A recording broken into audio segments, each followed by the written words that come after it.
and Steve Newsom is where? There he is. We are the co-directors of Quaker House Military Counseling Center. We've existed since 1969 to provide counseling and support to service members and veterans. We have a GI rights hotline to provide counseling specifically about issues of discharge and other problems that service members might be having. We have domestic violence, sexual assault, and moral injury counseling here. Mindfulness classes. We have a group that works against the use of torture. And we do anything we can. And one thing, our previous director, Chuck, would you stand up? Yay. Our predecessor. And Chuck, if you wouldn't mind, why don't you introduce John? Because you were the originator of the crusade to help John. How did you ever hear about me? Can't tell. Uh-oh, another hour. You sitting there can't see this, but on the wall here we have all this, we have all these displays about stuff that we do, and this section over here is about torture. And torture was not on Quaker House's agenda when I came at the end of 2001, but then along came Abu Ghraib and all that sort of stuff. And I didn't know anything about it, but I was reading about it like everybody else was. And it was like dots. All these dots started to accumulate, and they also started to connect. And not all of the dots, but a lot of the dots crossed Fort Bragg. And they also crossed further north, Smithfield, Johnston County. So it seemed pretty clear that torture was something that had a lot of connections here. So it was part of the deal. And so it ended up being on our agenda. And so it's on the agenda, and there was another little group formed based in the Triangle called North Carolina Stop Torture Now. It's sort of a network, and I joined that group. They've been working, this is their 10th anniversary, really. And so between the two of us, we followed a lot of this stuff. And in addition to that, not directly to torture, but the work that I did, Steve and Lynn do, and our counselors, Steve and Lenore do, with soldiers, sometimes it ends up getting them in trouble. Sometimes they go AWOL and things like that. And so several of them in my time ended up in jail. Fort Bragg doesn't have a brig, why I don't know, but it doesn't. And Camp Lejeune did, out on the coast. And so several of the folks in my time ended up at Camp Lejeune in the break. And I would go visit them. They were pretty good about letting people visit there. And they were also pretty good about letting people write. And so I would go visit, I'd get people who would go visit. We have a picture here of one of the last ones in my time getting out of jail, and who's greeting him? Kurt Terrell, currently the treasurer. But in addition to that, we asked people at a distance who couldn't come visit, write them letters, send them cards, because the biggest, if you're not getting beat up and otherwise abused in prison, one of your biggest enemies is monotony and, and boredom and tedium. And so letters, and isolation too. And so letters and cards from the outside, even whether from your family or even people you don't know, help you get through. It's just one kind of ministry. So we had done that. And I don't know, John was in the news. And it was clear soon enough he was going to jail. And by then I was really retired. I'd moved to Durham. And I mean, Quaker House wears you out. I was here 11 years. I don't know what you're talking about. Right. So I was serious about retiring, and most of the activism stuff that I was involved in here, I really backed away from. But torture, I don't know. It's in the blood. I can't let it go. So I'm still working with that group up there to stop torture now. And when we heard that John was going in, I said, hey, if we can write to him, and somebody said it, you can write to him, you can send him books, let's do that. I mean, I'm going to do that. I'm not organizing a big campaign. I'm not doing an organizer anymore, but what we did, we made these cards. Now, quick step back before you get too much further. Stop Torture Now, North Carolina Stop Torture Now, and you were in QUIT, Quaker Initiative Against Torture. Yep. We're working just because the rumors were about that there was torture and all. So John was one of the first people to give validation to that movement by stating yes, that there was waterboarding going on. So up until then, it was a fruitless endeavor, followed years later by the Senate Select Committee report on torture and such. And Yeah, I don't really want to go into all Yeah. of the history. There's a lot of history there. sure. But I was, as I say, I just knew, first of all, it was a put-up job, as he can tell you, while he was in jail. He hadn't really committed any serious, real crime. And it was torture related, so I just did what I could, so I wrote him letters. Now also, because he could send him books, I send him my books. Writer, captive audience, And I read them. I read his books. See? I mean, so, and I wrote him letters, so, and we did these postcards, and Lynn and Steve wrote them. I mean, I don't know if anybody else did. I mean, he said he'll tell you, he got lots of letters. And so, anyway, he wrote to me and said when he gets out, he wanted to come visit. I wanted him to come visit too. I wanted to meet him and I wanted to share with you all and with other people. And also, this continues the work. I'm not going to give you a sermon. This continues the work, as well as meeting somebody who's really interested. Don't forget to ask about the Italians. Thank you, Chuck. Thank you, Lynn and Steve. Thank you, Quaker House. I'm not exaggerating in any way when I say that I literally could not have gotten through 23 months of prison without the support and the letters that I received from so many of you. I received 7,000 letters while I was in prison. And I made a commitment to myself on my very first full day. I actually received a letter on my first day. I'd been in prison for 2 hours, and there was a letter. And I decided that day that I was going to answer every single letter, and that's what I did. I answered 7,000 letters over 23 months. Yeah.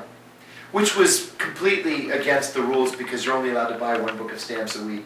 So I was bartering with every bookie and every contraband dealer and every poker table owner. That's where I got my stamps.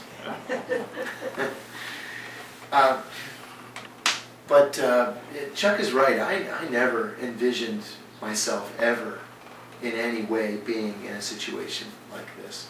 I had a very proud career in the CIA, although, as Lynn and I were talking about earlier, I'm a lifelong progressive. And not just progressive, but I'm kind of on the left of the progressive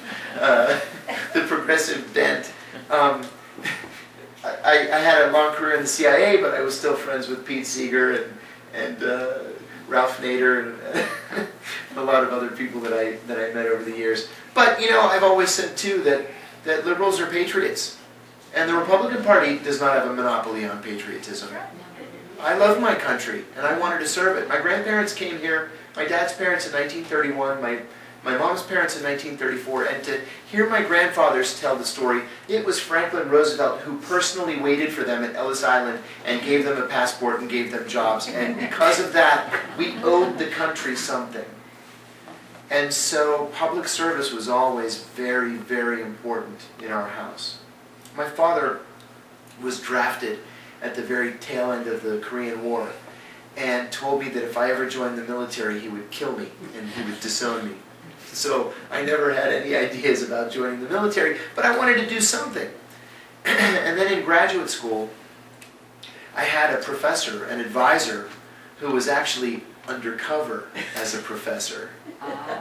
He was actually a CIA spotter, which I did not know. And his job was to teach a class and pretend to be just your everyday, normal college professor, when in fact he was looking for grad students who he thought would fit in well to the CIA culture. That's illegal now. We have equal employment opportunity laws in this country. But back in those days, that's how you got into the CIA. You know, you went to a good school, you met with the right people, you showed an aptitude, and you were in. And so I was in. Nobody ever asked me about my politics. Ever. A CIA psychiatrist told me many years later that the CIA actively seeks to hire people who have sociopathic tendencies. Those were the words that he used. Not sociopaths. But they look for people with sociopathic tendencies, meaning they like to hire people who are comfortable working in moral or legal gray areas. And killing. Not killing, but breaking into your house to steal your stuff, take photographs of your private papers, and then slipping back out again. But I was hired as an analyst, so those kinds of issues never came up. My job was to sit in a cubicle, become the expert on Iraq, write papers for the president, the vice president, the secretaries of state and defense, the national security advisor, and think the big thoughts. But that got very boring after 7 years of Saddam Hussein. You get tired of Saddam Hussein. It was clear to me Saddam Hussein wasn't going anywhere by 1997. And so I switched over, in a very unusual move, I switched over to operations. And just to really put a cherry on top, I switched over to counterterrorist operations, which were the most demanding and the most dangerous of the operations that the CIA was doing. But I really didn't give it as much thought as I should have. I really wanted to go to Greece. And the reason why I made the switch was because a job in Greece just happened to open up, and they were looking for someone who either spoke Greek or Arabic. And it turned out that I was the only person in the entire CIA who spoke both Greek and Arabic. And they said, wow, it's a lot easier and a lot cheaper for us to take a linguist and teach him operations than it is to take an operations person and teach him how to speak Greek and Arabic. So I got the job and found that I actually had a knack for it. And it was fun. Got to see the world, went to 65 countries, you know, went to places I only dreamed about as a kid, got to live in Greece, you know, establish a relationship with long-lost cousins and aunts and uncles. I apologize for that. It was actually a lot of fun, a lot of fun, until September 11th. And September 11th changed everything. I really believed, stupidly in retrospect, that eventually things would return back to normal after September 11th. Not really appreciating the importance of the Patriot Act, the so-called Patriot Act. And things didn't return to normal. But, you know, in the immediate aftermath of September 11th, I really wanted to go to Afghanistan and do whatever I could to help the cause, right? To avenge the deaths of 3,000 American citizens and to fight the good fight. So I volunteered over and over and over again, and they just wouldn't take me. And I kept saying, but I'm fluent in Arabic, you know, and I'm an experienced case officer at this point. They wouldn't take me. And I didn't understand why at first. Before September 11th, I had been doing some work in the Middle East with an old Vietnam vet, a man who is now well into his 80s. But at the time, he was a contractor at the CIA. And he told the most amazing stories, most of which were probably apocryphal, but lots of fun. And I noticed that he had a personalized North Carolina license plate. It said 17 hits, and it had the Purple Heart next to it. And I said, Billy, are you saying that you have 17 Purple Hearts? And he said, yeah. I said, that has to be some kind of a record. And he said, no, there's some sorry son of a bitch in North Carolina who has 18. So I had been working with Billy in the Middle East, and we were actually going out to the Middle East every other week. And then I just lost touch with him on September 11th. Finally, I ran into him in the hall about 3 months later. And I said, Billy, where have you been? He said, Afghanistan. I said, what are you doing in Afghanistan? And he looked at me like I was crazy. And he said, I've been killing people. What do you think I've been doing? And I thought, that's why they haven't sent me to Afghanistan. Because that wasn't my thing. Right? The CIA is an intelligence collection and analysis organization. Our job is to recruit spies to steal secrets, not to kill people. We're not a paramilitary organization, I thought. At least we weren't until September 11th. So finally, my complaints got to the right ears, and I went to Pakistan as the chief of counterterrorism operations for the CIA. And in that capacity, to make a very long story short, in March of 2002, I led a series of raids, 14 simultaneous raids, 2 o'clock in the morning on March 28th, in which we captured 52 al-Qaeda fighters, including Abu Zubaydah, a Palestinian who we believed at the time was the number 3 ranking person in al-Qaeda. That turned out to be incorrect. He was certainly a bad man. He had created al-Qaeda's 2 training camps in southern Afghanistan. And he was the procurer of false passports, false visas, airline tickets for people who needed to get from point A to point B. So he's a bad guy, but he was never a member of al-Qaeda. And he certainly was not the number 3 in al-Qaeda. So we caught Abu Zubaydah, and we sent him on to a secret location. And I didn't know what that location was at the time. I didn't have a need to know. I was actually told that I didn't have a need to know. And so we put him on the plane and sent him on his way, and I never saw him again. A few minutes later, I got back to CIA headquarters. I was assigned to the Counterterrorism Center, and I started a job as the chief of counterintelligence in the Osama bin Laden unit. And my job in that capacity was to try to determine, out of all these people who are walking into American embassies around the world and saying, I'm a member of al-Qaeda, if you give me $1 million, I'll give you bin Laden, to determine which of them were liars, which were intelligence peddlers just going from embassy to embassy to try to make money, which ones were the real McCoy, or which ones were probes looking to see where the security cameras are, how thick the doors are, who's armed, who comes to see you when you walk into an embassy, because it's always the CIA, even though they're wearing State Department badges, right? So I was in the cafeteria one day, and one of the senior officers from the Counterterrorism Center came up to me and said, hey, I wanted to ask you something. Do you want to be certified in the use of enhanced interrogation techniques? I said, what's that mean? He said, well, we're going to start getting rough with these guys. He said, very animatedly. I said, but what are enhanced interrogation techniques? What's that mean? He said, well, we came up with this list of techniques and we're going to start using them. And he told me what the techniques were. I said, ooh, that sounds like torture. I don't think I want to be involved in that. I said, but you know what? Let me think about it for a couple of hours.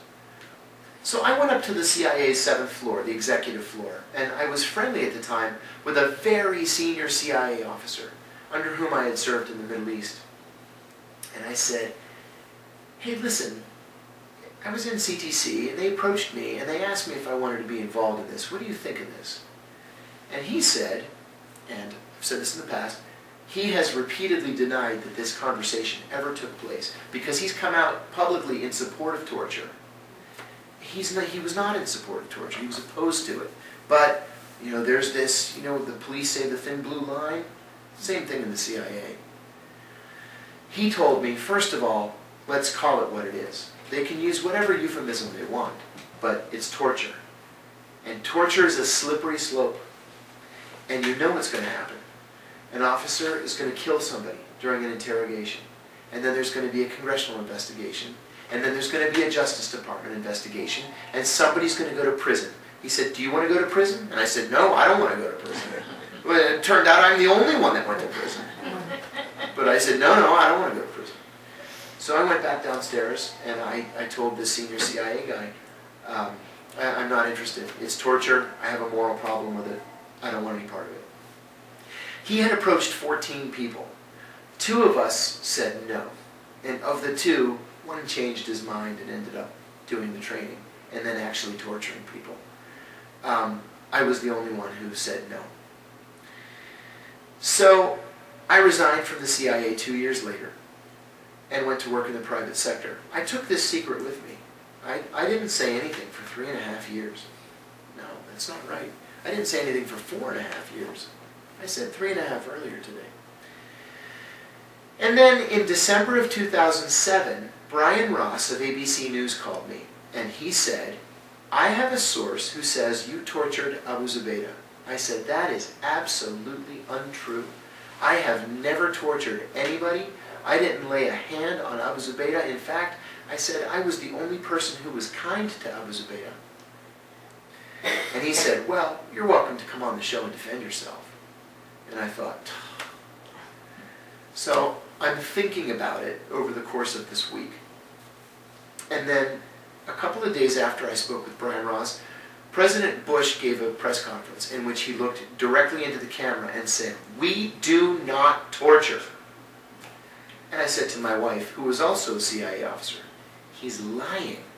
He's looking us right in the eye, and he's lying. And I know it's a lie. And a couple of days later, he told another reporter, well, if there is torture, it's the result of a rogue CIA officer. And I said, oh my God, they're going to pin this on me. Brian Ross must have spoken to somebody at the White House, and they said that I tortured Abu Zubaydah. So I called Brian Ross and I said, I'll give you your interview. So he flew to Washington, and I went to the ABC News studio, and we sat down, and he asked me directly, are we torturing prisoners? And I said 3 things that have changed the course of the rest of my life. I said, we are torturing prisoners. Torture is official U.S. government policy. It is not the result of a rogue CIA officer. And that policy was approved of and signed by the president himself. 24 hours later, 24 hours later, the CIA filed what's called a crimes report against me with the Department of Justice. And the FBI began investigating me. They investigated me from December of 2007 until March of 2009. And in March 2009, they determined that I had not committed a crime. Right? It's illegal in this country to classify a crime. Right? There's a legal definition of whistleblowing. Whistleblowing is bringing to light any evidence of waste, fraud, abuse, illegality, or threats to the public health or public safety. Torture is illegal in the United States. There's a law called the Federal Torture Act. It's illegal. In addition to that, the United States is a signatory to the United Nations Convention on Torture. Yeah. There's a definition of torture in that convention. Furthermore, we wrote the UN Convention Against Torture. So it's pretty clear that torture is a crime. So for me to go on TV and say we're torturing prisoners, well, you can't commit a crime by exposing a crime, right? It's not a crime to expose a crime. So the FBI determined that I had not committed a crime. The CIA said, keep looking. Now, I didn't know this until 2012, when I was finally charged with 5 felonies, including 3 counts of espionage. And I'm getting to that in a minute. The FBI continued investigating me. I had no idea I was under investigation. None. They used to do these things called target letters, in which they would send your attorney a letter saying, your client is under investigation for XYZ. They don't do that anymore. So you have no idea that you're under investigation. But there were indications of it. Indications that I was too stupid to really appreciate at the time. A reporter called me one day, a reporter with the conservative Washington Times. I was working for John Kerry on the Senate Foreign Relations Committee staff at the time, and I had promised Senator Kerry that I wouldn't have any unauthorized contact with the press. That was a rule in the office. So this reporter emailed me and said, let's have lunch. I hit the delete key. But he was persistent, and he emailed me a second time, and I deleted it again. But then he emailed me a third time. So I said to my boss, who is a Pulitzer Prize-winning journalist, I said, you know, this son of a gun keeps emailing me. He's really persistent. I don't know what the deal is, but he may have something that he wants to pass to me. So my boss said, I'll authorize the lunch. Go ahead and have lunch with him. So I went, had a delightful lunch with him, talked about Turkish elections, talked about the Middle East peace process. And finally, at the end, I said, wow, I said, this was really delightful. Thank you so much for inviting me to lunch. And I stood up to shake his hand and say goodbye. And he said, no, wait a minute, I have something to tell you. And he kind of looks around and he says, you're under surveillance. I said, by whom? The FBI. I said, come on. I was a surveillance instructor at the CIA. I think I would know if I was under surveillance. And I said, why would the FBI have me under surveillance? He said, they think that you're the source for the Adams Project, the John Adams Project. I said, what's the John Adams Project? And he said, you know, this is really not the response that I was expecting. I said, well, I never heard of this John Adams Project. He said, it's an ACLU project to provide aid to the Guantanamo defense attorneys. I said, I've never met a Guantanamo defense attorney. I'm not providing aid to anybody. I don't know what you're talking about.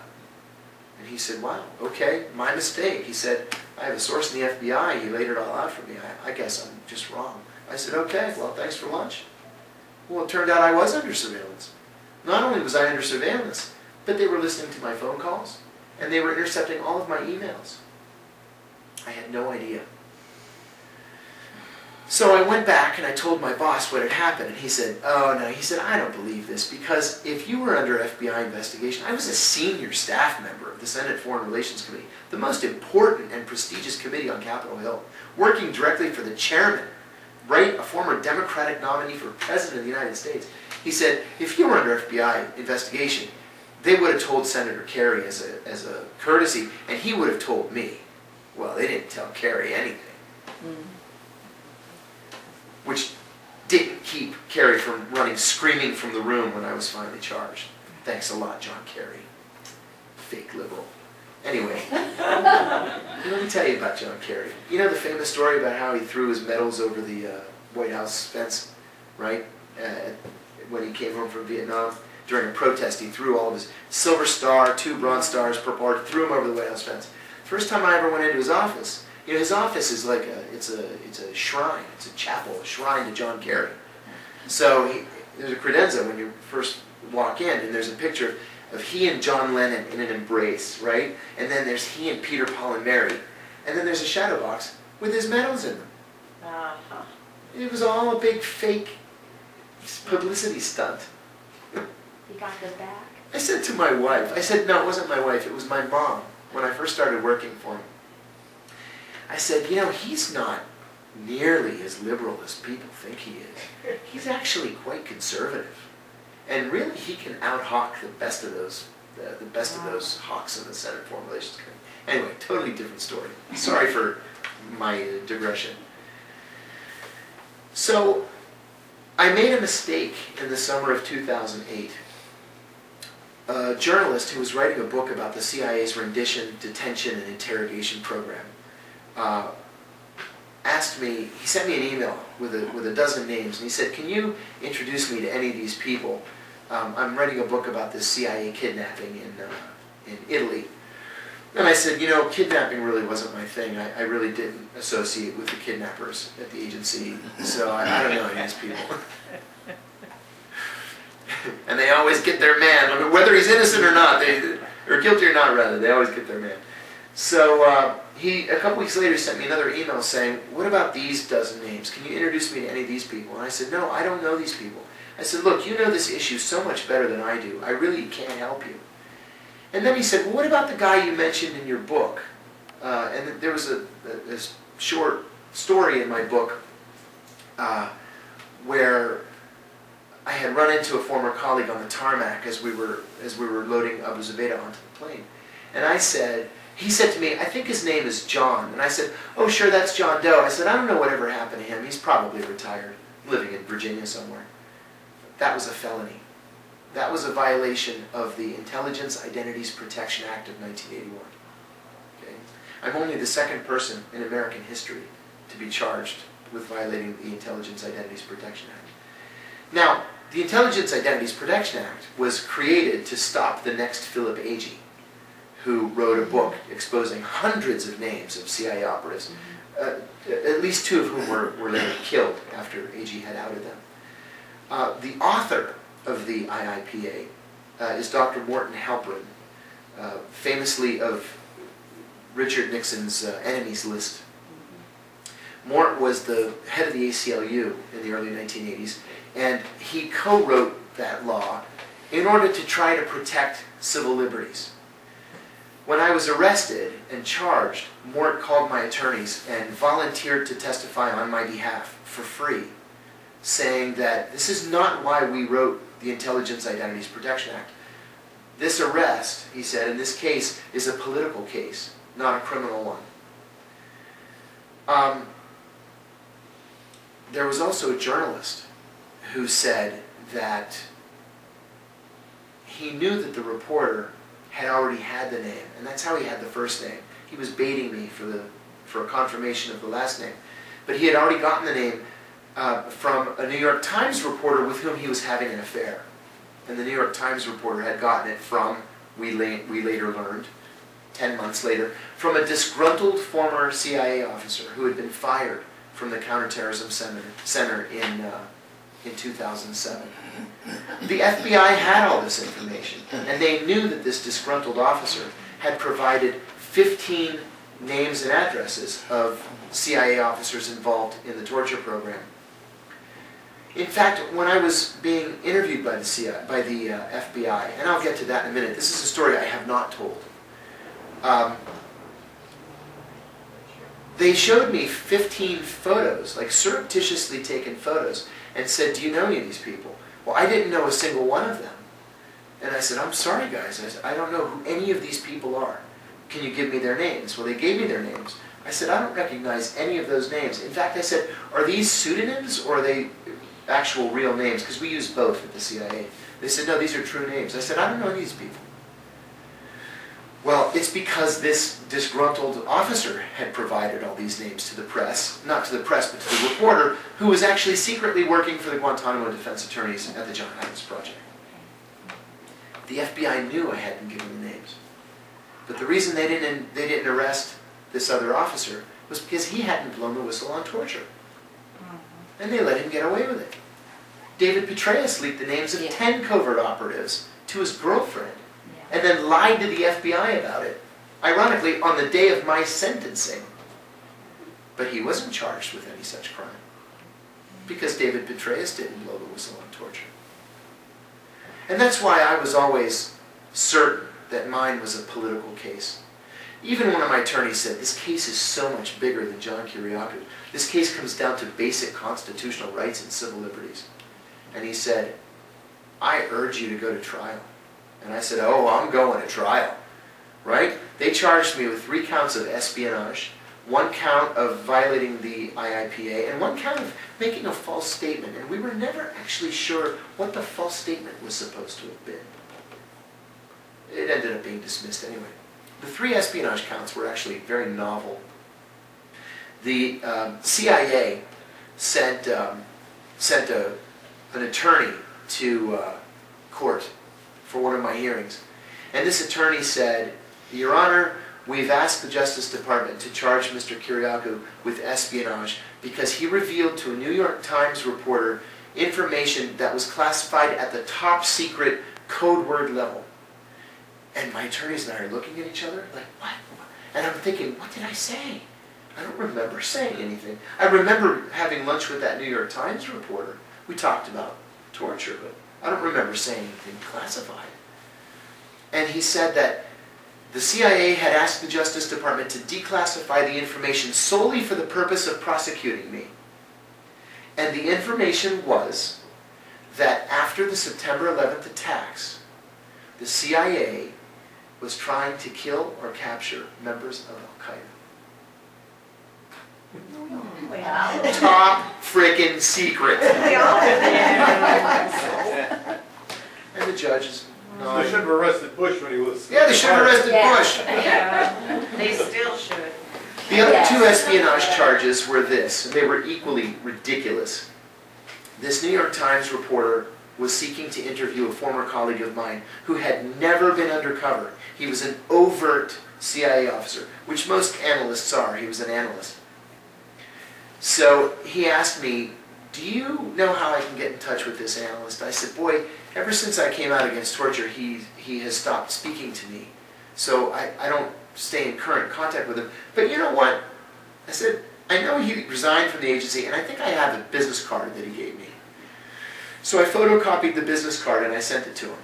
I got an espionage charge for that. And then, about a month later, Brian Ross asked me, do you have contact information for this guy? I said, yeah, sure. I emailed him the fax again, or the scan. I got a third espionage charge. So when my attorneys finally objected, well into the process, after Senator Get bone. Kit Bond said I should be executed for treason on NPR, my attorney said, Your Honor, we would like to offer a motion to dismiss all of these espionage charges. He said they're ridiculous, and they're not based in points of fact. So he said, two of these charges are because Mr. Kiriakou provided a business card, an unclassified business card to two journalists for a former colleague who had never been undercover. And the judge says, well, I find that very hard to believe. And she turns to the prosecutors and she said, what do you say to that? And the prosecutor said, well, Your Honor, Mr. Kiriakou should have known better than to engage with reporters. And she said, wait a minute. And believe me, this judge was no friend of mine. She said, was the business card unclassified? Well, yes, but you know, no CIA officer should ever be talking to the press. And she said, I'll entertain a motion to dismiss. So we had all the espionage charges thrown out. That was a little bit of a weight off my shoulders, but I was never really afraid of the espionage charges because I hadn't committed espionage. Let me digress just a moment about the Espionage Act. And I'm sure that I'm not telling you anything new, and I'm probably preaching to the choir. But the Espionage Act was written in 1917 to combat German saboteurs during the First World War. It has never been updated. Congress toyed with the idea of updating it after Julius and Ethel Rosenberg were executed. But it's not been updated. In fact, it's so outdated that it doesn't even mention classified information because the classification system had not yet been invented. It only talks about national defense information, but national defense information is not defined in the Act. It says that any person who provides national defense information is guilty of espionage if he provides that information to any person not entitled to receive it. But it doesn't explain what national defense information is, and so I believe it's unconstitutionally broad. Now, over the course of American history, since 1917, the Justice Department has agreed that it's unconstitutionally broad. And so between 1917 and 2009, only 3 people have been charged with espionage.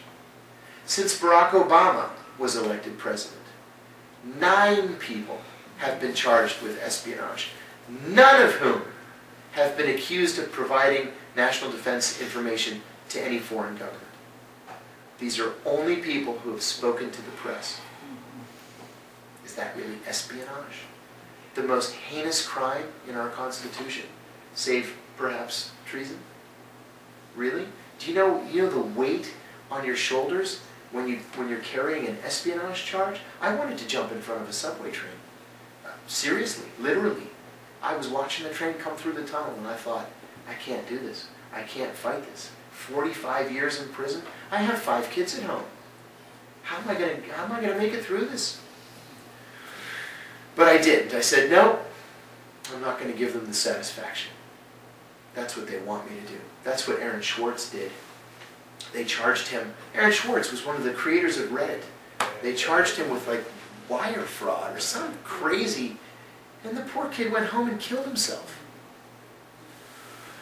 So I fought it. And the Justice Department came back and said, we want to make you an offer. You plead guilty to espionage and you do 10 years. I said, I'm not going to do 10 days, and I'm going to make you guys put on the table in front of all of America what you have on me, because you don't have anything. There's actually a name for that. It's called gray mail, and I was going to milk it for everything it was worth. That was on a Monday. On Wednesday, they came back and said, plead guilty to espionage and do 8 years. I said, forget it. And then on Friday, they came back and said, plead guilty to espionage and do 5 years. And I said, I did not commit espionage, and I'm not taking a plea to anything. One of my lawyers were legal titans in Washington. My lead attorney was John Mitchell's attorney during Watergate, right? And Monica Lewinsky's attorney, and Aldrich Ames, and people in the, newsmakers from the second half of the 20th century. So I said to him, or he said to me actually, he said, this is highly unusual. Usually they come in with an offer, 10 years. And if you say no, they come back with another offer, 12 years, 15 years. Okay, you're going to turn this one down? 20 years. He said, but these guys keep coming down lower and lower. And I've not seen that. And I've been practicing law for 55 years, he said. I said, well, what does it mean? He said, it means they have a shit case and they know it. Yep. So we're not taking any pleas. So we didn't. And then they let like 6 months pass. And then they came back and said, 3.5 years. And I said, no, I'm not doing it. So I just continued to fight, continued to rack up $1,000 an hour legal bills, lost everything. They took my pension. My friends stopped talking to me. Had to move out of my house. It was not good. There was one stretch for 3 months where we actually had to go on welfare. I remember sitting with my wife, it was on a Friday night, and she said to me, she was looking at the checkbook, and she said, I'm not sure how we're going to buy food next week. And I said, really? Are we in that bad a shape already? And she said, yeah. So Monday morning we went to the welfare office and we qualified for everything. Food stamps, baby food, free milk, cash payment, Medicaid. They gave us an extra supplement because she was a nursing mother and she needed vitamins, And then I went to the unemployment office. I said, I'll do anything. Any job. I've applied everywhere, I said, but I'll do anything. They got me an interview as a baggage handler for U.S. Air. And then they rejected me when they heard I had espionage. Oh my God, are you a traitor? We can't hire a traitor. So things were bad for a long time. In the meantime, we had received this information that there was this disgruntled CIA guy in Bethesda, Maryland. And he had provided all of these names. So I said, I'm ready to go to trial. Finally, they came back and they said, if you don't take the 3.5 years, we're going to upgrade all of the espionage charges so that they're like super espionage charges, right? There's like grade A, B, C, and D. D is the death penalty. So they had charged me with B, which is like, you shouldn't have done that, right? But C is, you're going to die in prison. And I said, 30 years, 40, 50, 100 years. What's the difference? I'm going to die in prison. I face 30 years, I face 100 years. It makes no difference to me. I'm going to fight. So they upgraded all the charges. And they said, this is our final offer. 2.5 years. This is after the judge threw out the espionage charges. 2.5 years, or we go to trial and we're going to ask for 45. So my wife and I stayed up all night long. Part of the problem with researching this law is that I was only the second person that was ever charged with it. So there's no case law. There are no court decisions. There are no appeals. There are no scholarly journal articles. Nothing. Nothing. There are certainly, commentaries. Joe Biden, of all people, voted against it and then wrote an op-ed in the Christian Science Monitor in 1982 saying, this law is unconstitutional and it causes a chilling effect on freedom of speech. Yay. But it had never been challenged in court. So I said, let's go to trial, let's fight them, and then I'll appeal. And we'll win. If not at the Circuit Court of Appeals, we'll win at the Supreme Court. And my attorneys said, that's great, but you can only appeal post-conviction. And they're going to demand that you appeal from prison. So he said, look, realistically, you're going to get 12 to 18 years. Do you really want to throw the dice? And then one of the other attorneys said, if you were my brother, I would beg you to take this deal. Good Lord, I'm really sorry about this. I said, but I haven't done anything wrong. In the meantime, I owed them $1 million. And they said, if we go to trial, it's going to cost at least another $1 million. But this is what the Justice Department banks on. Let's say you do one thing wrong. They'll charge you with 5 different things. And then they say, okay, you know what? We'll dismiss these other 4 if you take a plea to the one. Because they know that you don't have the money to go all the way to trial. And you've been so beaten down with depression and stress and anxiety over the course of this whole nightmare, they know that in the end you're going to take a deal to make the whole thing go away. So he said to me, I beg you to take the deal. It's going to cost another $1 million at least, and we're going to lose. $1 million? Really? I still owe them $880,000. They'll never see it. I'll never earn $880,000 to give them. Never. There's a book written by an Israeli journalist by the name of A.L. Press called Beautiful Souls. It's a book about 4 whistleblowers through history from the Second World War, until the Enron collapse. And he looks at the motivations of each person, why they decided to really throw their lives away in order to tell the truth. And one of the conclusions that he draws is that even though history always vindicates the whistleblower, always, they never make a financial comeback, ever. And they die broke. And so I said, well, I can't afford the first $1 million. I'm not going to be able to afford the second $1 million. I'd like to put my kids through college someday. And so I took the deal. What was I going to do? We actually sat there, my wife and I, with a calculator, figuring out how long could the family survive without me bringing in some income. And we figured, with the help of my wife's father and my brother, we could do it for 3 years. And they were offering 2.5. I knew I'd probably get out somewhere short of 2. Somewhere short of 2.5 rather. Wait, short of 2. I did 23 months. And then I could try to start rebuilding. And that's where I found myself. You didn't mention to them that your wife lost her job too. My wife was a CIA officer, and she was fired the day of my arrest, only because she was married to me. And that's why we were both unemployed for the first 10 months of this nightmare.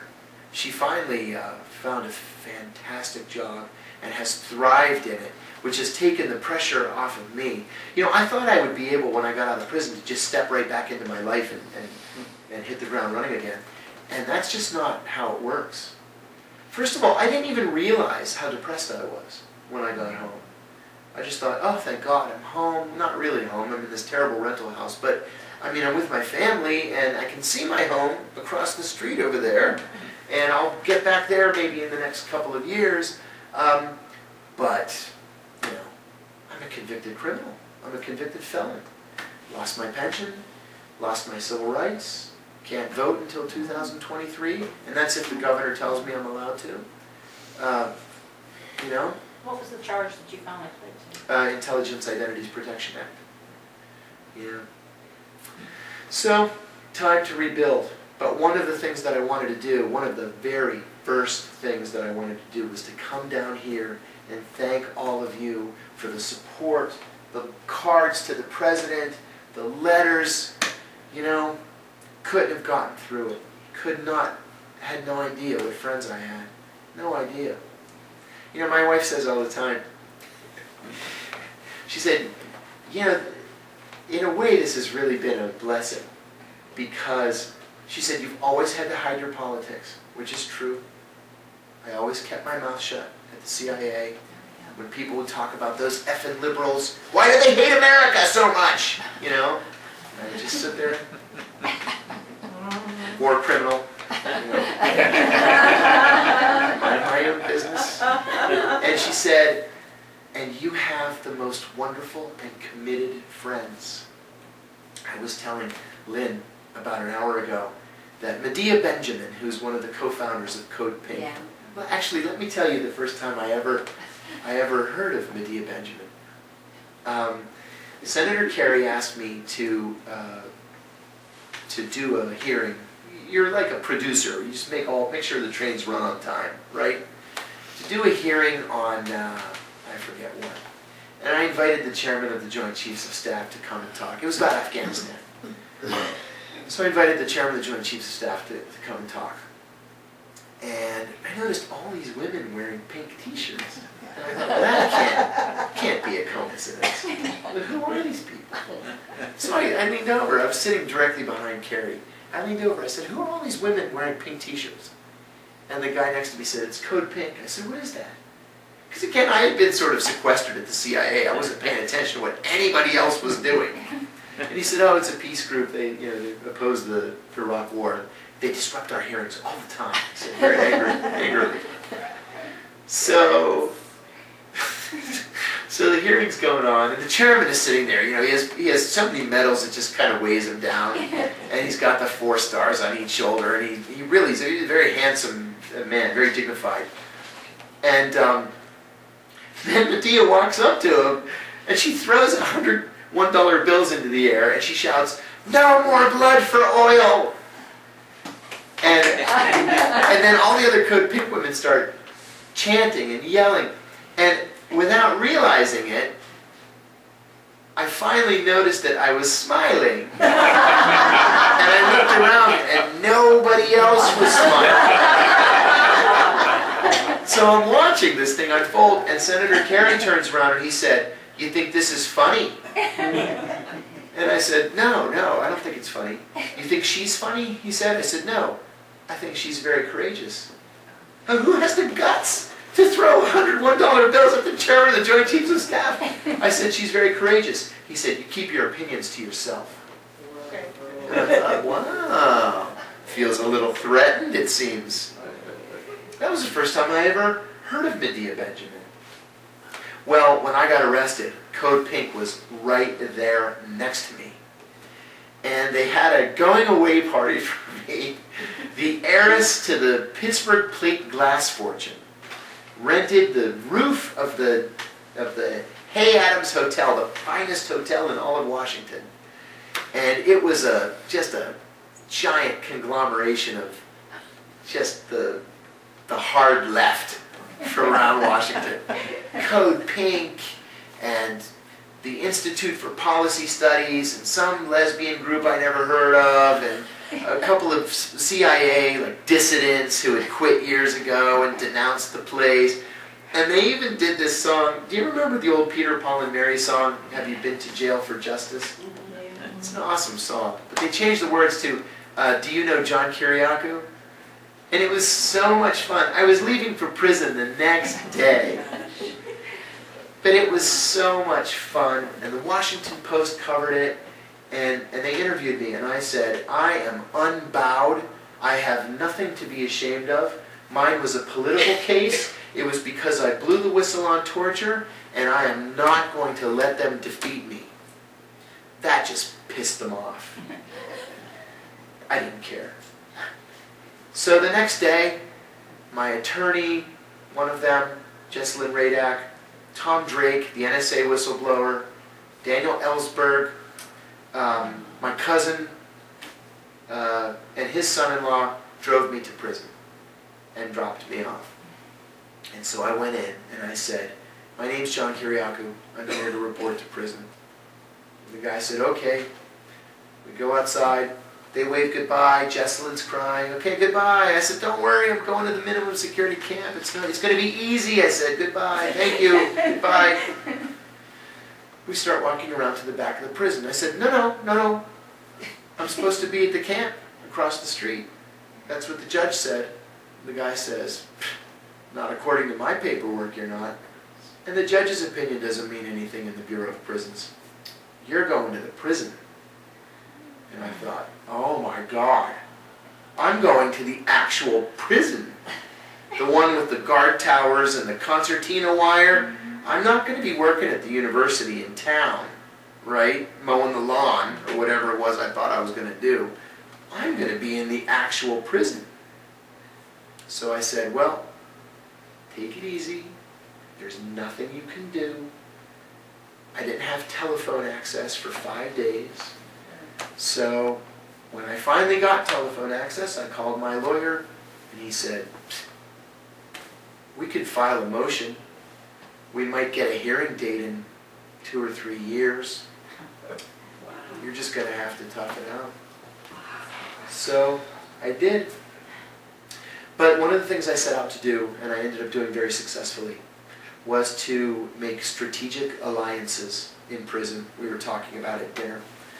To make sure that I stayed at the top of the heap in prison.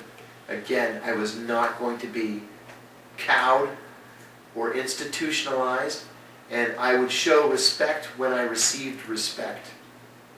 And so I gave as good as I got in prison. And when I say that, I mean vis-a-vis the guards. Somebody sent me a book called In Defense of Flogging.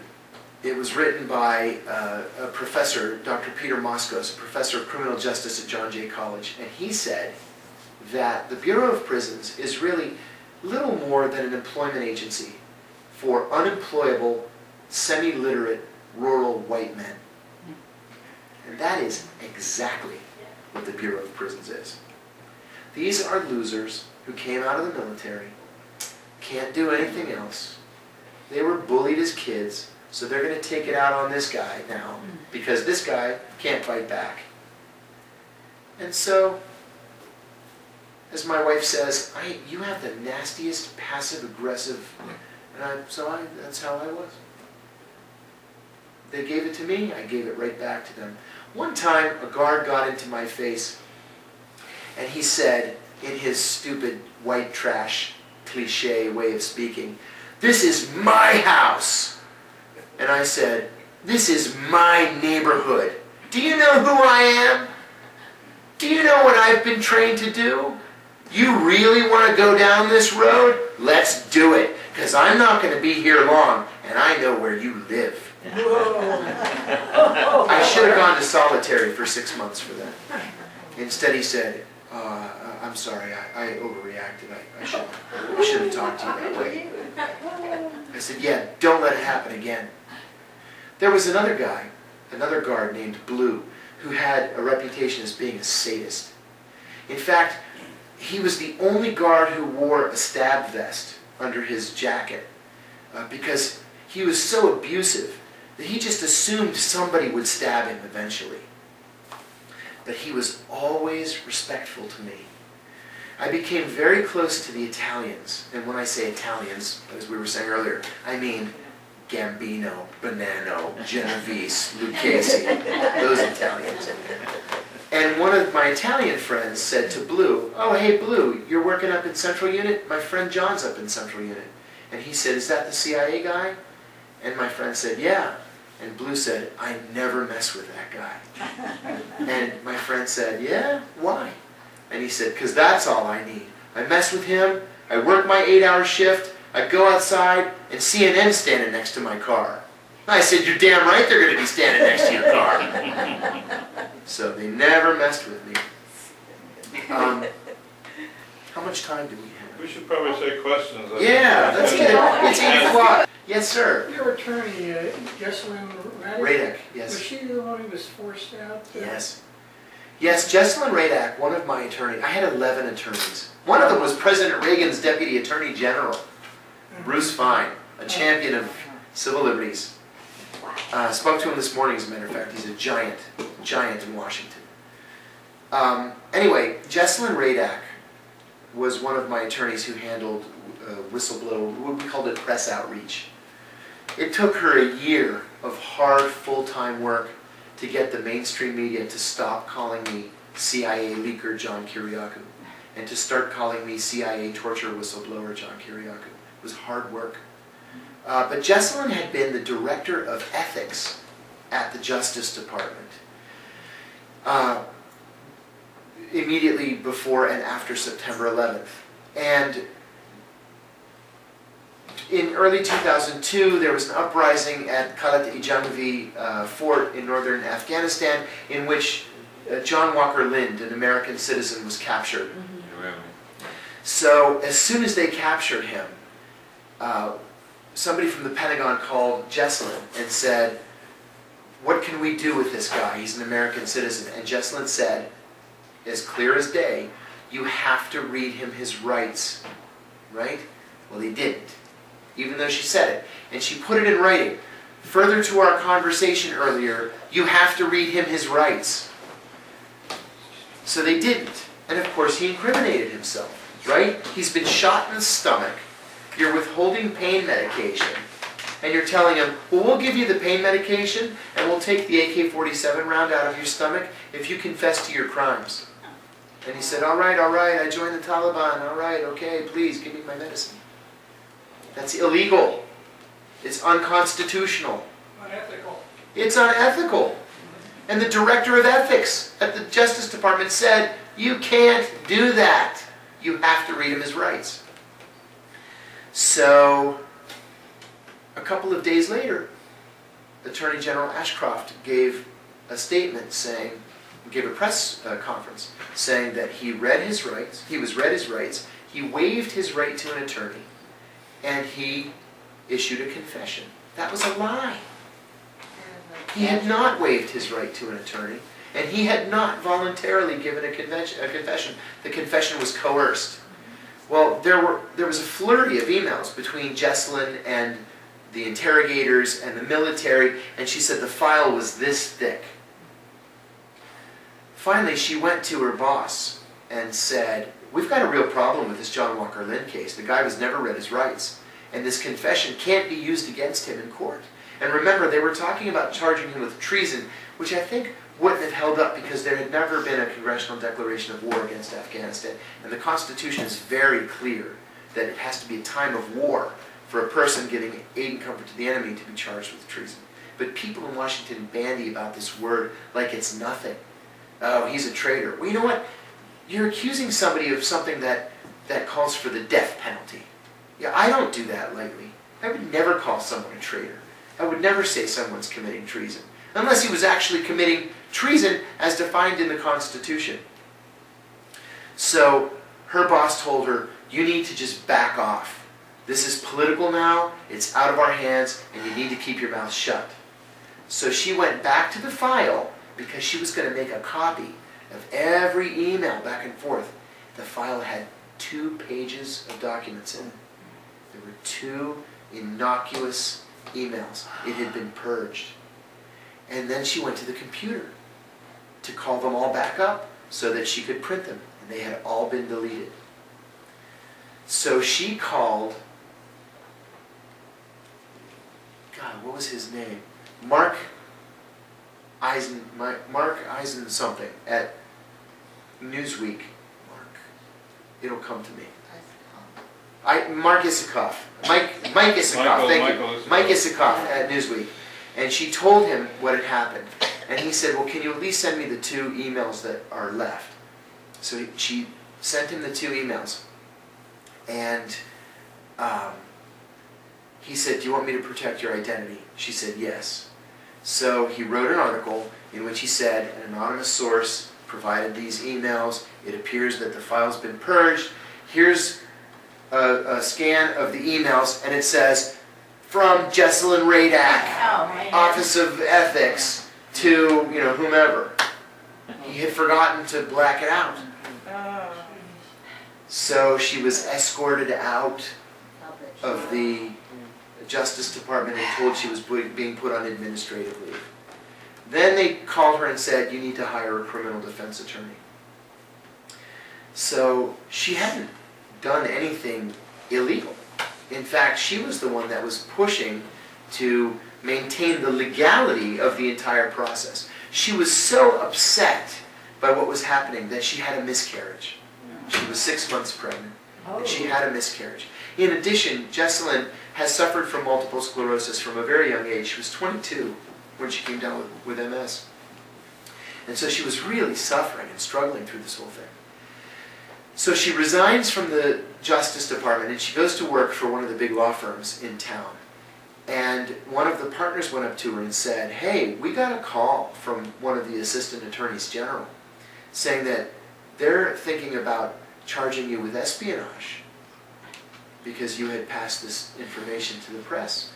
So we're going to have to escort you out, and please don't ever come back here or try to contact any of us. So she said, her mind is spinning. She's going to go to prison. She hasn't done anything wrong. Next thing she knows, she gets a letter from the District of Columbia Bar saying that there are disbarment proceedings now pending against her. The Justice Department had moved to have her disbarred.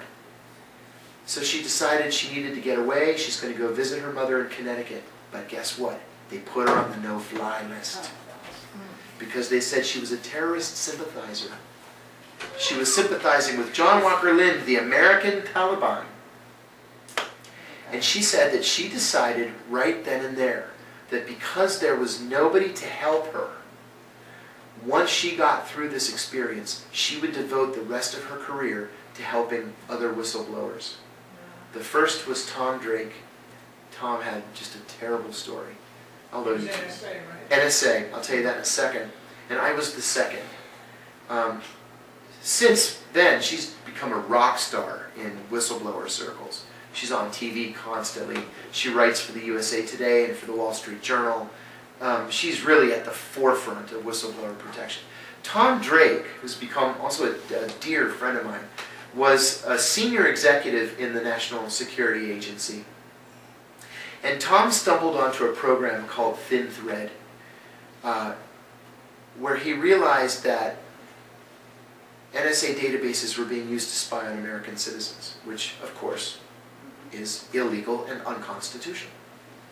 So he did exactly what they've always taught us to do. He went to the Office of the Inspector General, and he said, look, I've uncovered this illegality, NSA spying on Americans. And the Inspector General said, you should probably just drop this.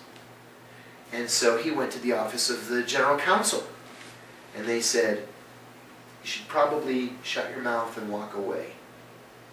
And then he went to the Defense Department's Office of the Inspector General, and they told him to mind his own business, that he was in over his head. And then he went to the Congressional Oversight Committee, to the House Permanent Select Committee on Intelligence. And he was charged with 9 felonies, including 7 counts of espionage and 2 counts of theft of government property, being the information. Right? You walk out of NSA with this information in your head, you're stealing it. It's their information. You're not entitled to take it out with you. Because you might tell somebody about it. So we better charge you with theft. Just so you don't get any ideas. So Tom was incredibly courageous. The best deal they offered him was 35 years. Plead guilty to espionage, you do 35 years, and you might live to see your grandchildren. That's what they told him, to meet his grandchildren. You might live to meet your grandchildren. He fought and fought and fought, and finally the night before the jury was to be selected, the entire case just fell apart. And the judge dismissed all the felony charges and said, come back to me with a deal. Well, the only way the prosecution could save face is they said, you've got to plead guilty to something. If you don't plead guilty to something, we're just going to come up with other felonies to charge you with. And you're going to go broke. So his attorney said, Tom, seriously, have you ever done anything wrong? And Tom said, well, one time I looked at Facebook from my work computer. And they charged him with misuse of a government computer, guilty, 18 months of probation. But he lost his pension, he lost his wife. You know, NSA, the FBI, the day of Tom's arrest, the FBI went to his wife at NSA and said, we're arresting your husband right now, we're charging him with multiple counts of espionage, he's going to die in prison, either you're with him or you're with us. And she said, I choose you. Yeah, so... Tom was a senior, he was the 6th ranking person in NSA, and now he works at the Apple store in Bethesda, Maryland. Utterly ruined. Even though he did nothing wrong, utterly ruined. Ed Snowden told the New York Times in December 2014 that he saw what the government did to Tom, and he saw what the government did to me, and that the two of us inspired him to go public with his revelations, but he was going to do it his own way. He said, Tom went through channels and got espionage charges. John went to the press and got espionage charges. So Snowden did it with encryption. And that was the only way he was able to save himself. There are half dozen other people being prosecuted right now. There are a half dozen other people being prosecuted on espionage charges right now, none of whom have ever given any information to a foreign government, which you would think would be the definition of espionage. Is there any hope for Chelsea Manning? I don't think so. You know, Chelsea is, Jesselyn is Chelsea's primary attorney now, and they stay in very close touch. And Chelsea Manning has, Jesselyn said that Chelsea has grown very strong and very tough and very willing to fight this over the long term. Now, the military justice system is different from the federal civilian justice system in that there's no parole in the federal system, but there is in the military system. So she's actually eligible for parole in 6 years. It's going to be completely a political decision whether or not to give her parole. And I would not bet my mortgage on her being released.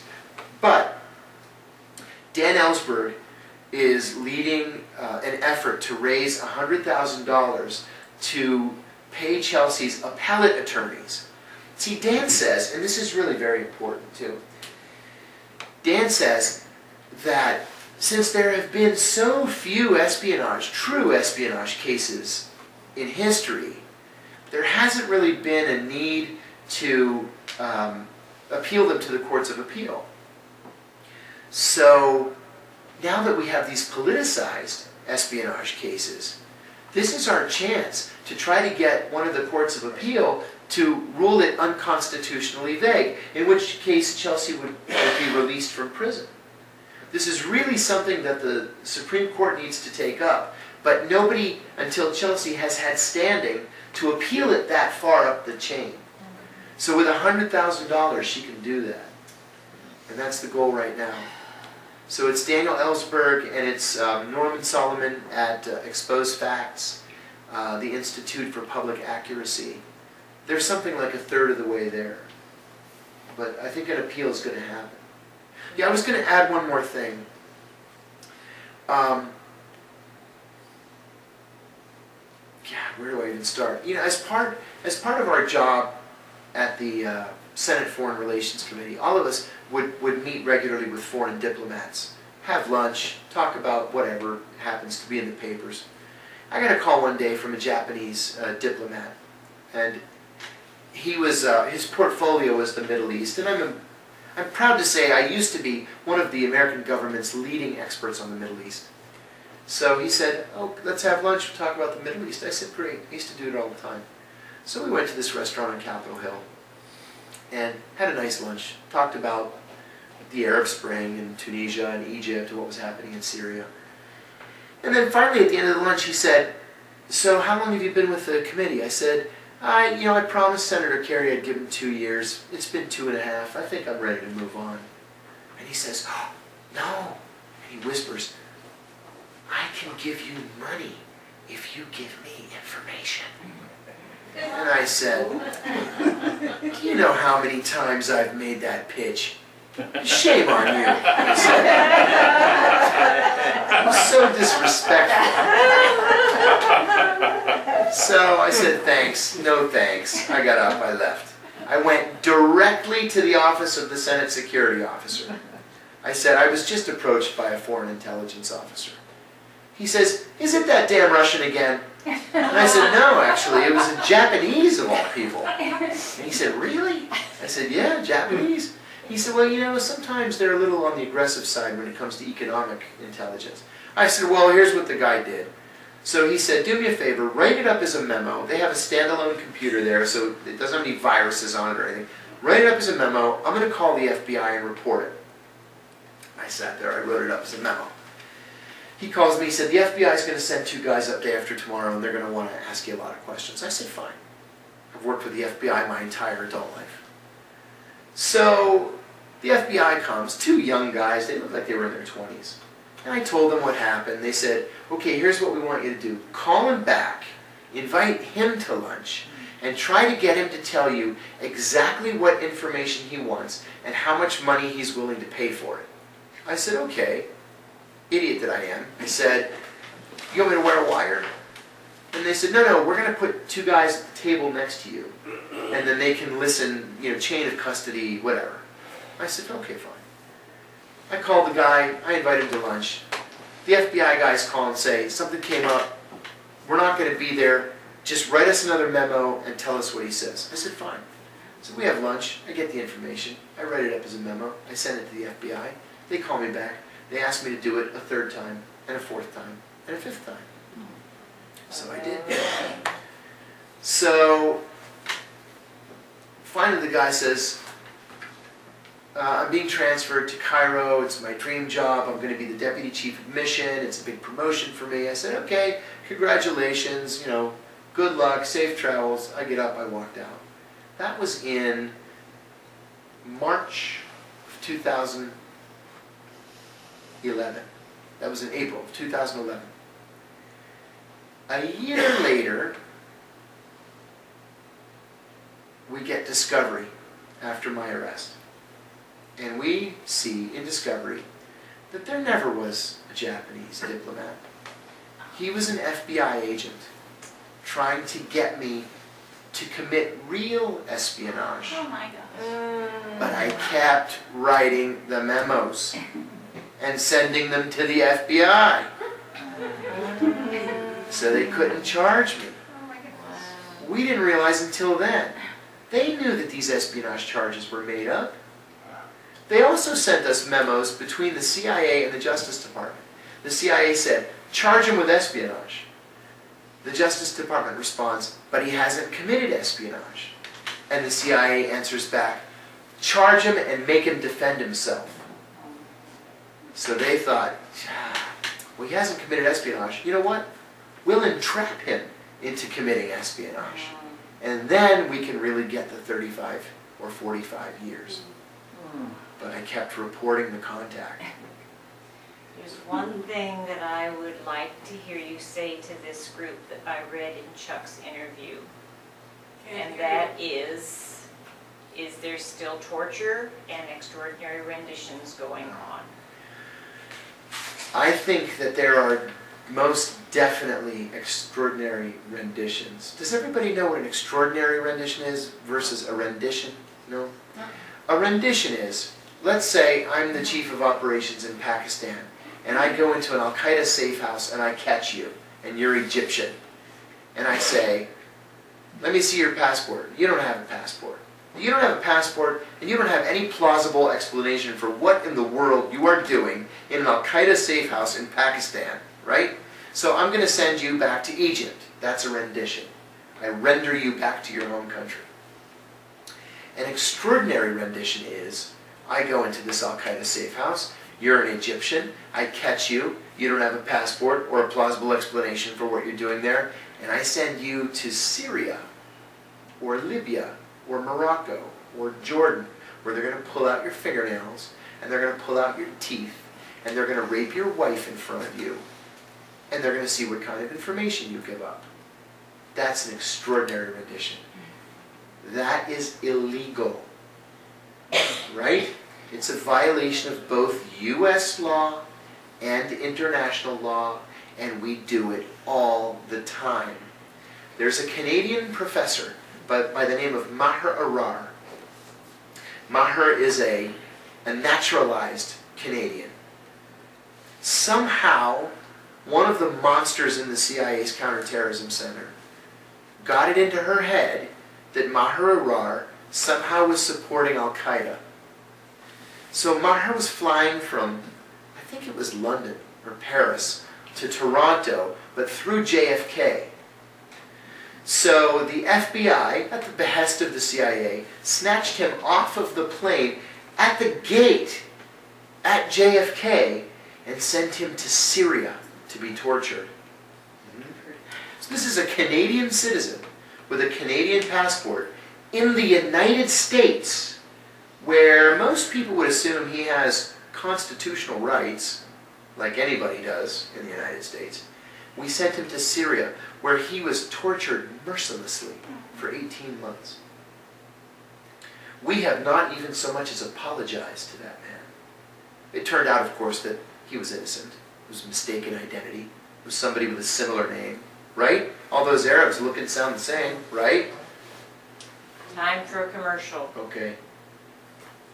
Quaker House is part of North Carolina's Stop Torture Now, which is a very, very active group in North Carolina to work against torture. They have a webpage. If you would like to be involved, contact us at qpr.org.